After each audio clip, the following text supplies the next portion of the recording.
Olá, estudante! Vamos tratar das principais regras da Lei de Responsabilidade Fiscal, LRF, especialmente no que se refere à execução dos orçamentos públicos. O primeiro ponto a ser destacado diz respeito ao Plano Plurianual, PPA. Embora a LRF tenha tratado inicialmente desse instrumento, os dispositivos relacionados ao PPA foram vetados no momento da sanção presidencial. Por essa razão, o PPA continua sendo disciplinado por outras normas, especialmente pela Constituição Federal.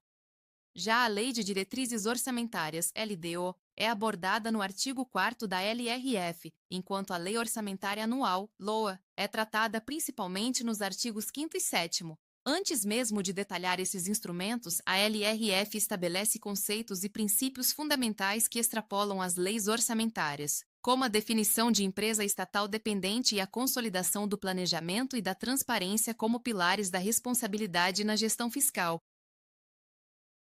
Essas diretrizes reforçam e ampliam princípios já previstos na Constituição Federal, que consagrou o planejamento como fundamento da gestão pública ao recepcionar a Lei nº 4.320/1964. Outro aspecto relevante da LRF refere-se ao conceito de receita corrente líquida. Esse indicador engloba receitas tributárias, contribuições, receitas patrimoniais, industriais, agropecuárias, de serviços e transferências correntes, entre outras. A correta apuração dessas receitas é essencial, pois serve de base para o cálculo de diversos limites fiscais previstos na lei. No que diz respeito à LDO, o artigo 4º da LRF determina que ela observe os princípios orçamentários previstos na Constituição, como o equilíbrio entre receitas e despesas. Além disso, a LDO deve estabelecer critérios para limitação de empenho, controle de custos e outras diretrizes consideradas obrigatórias para a boa gestão fiscal.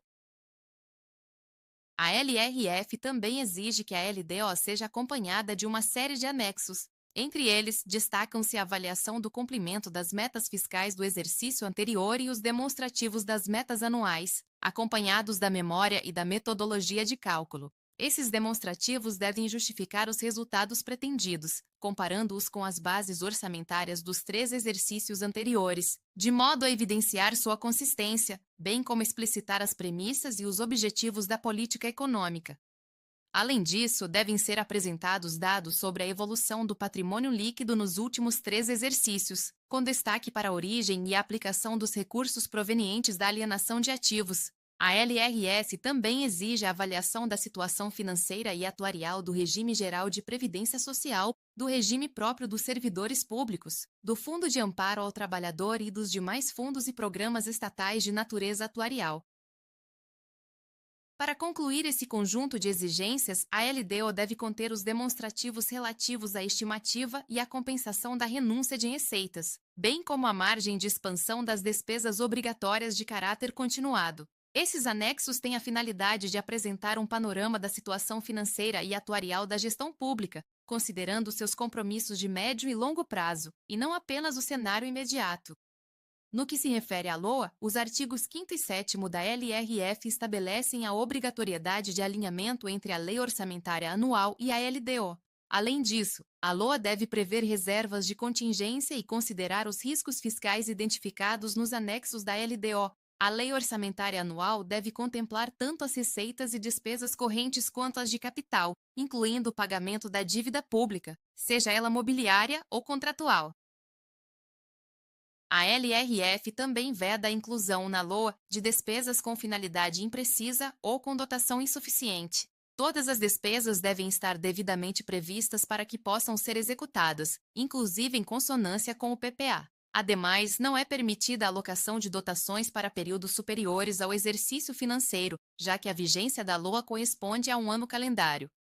Outro ponto central da Lei de Responsabilidade Fiscal refere-se aos limites de gastos com pessoal. A LRF define quanto cada ente federativo pode comprometer de sua receita com despesas de pessoal e como esses limites devem ser distribuídos entre os poderes. Esses critérios estão estabelecidos nos artigos 18º a 23º, que tratam da repartição dos limites entre o Poder Executivo, o Poder Legislativo, incluindo os Tribunais de Contas, o Poder Judiciário e o Ministério Público. Cada um desses poderes possui percentuais específicos que devem ser rigorosamente respeitados, evitando disputas por recursos e assegurando o equilíbrio fiscal. Mesmo sendo o principal responsável pela arrecadação, o Poder Executivo é obrigado a distribuir os recursos conforme os limites definidos pela LRF, garantindo o cumprimento das regras fiscais. Até a próxima aula!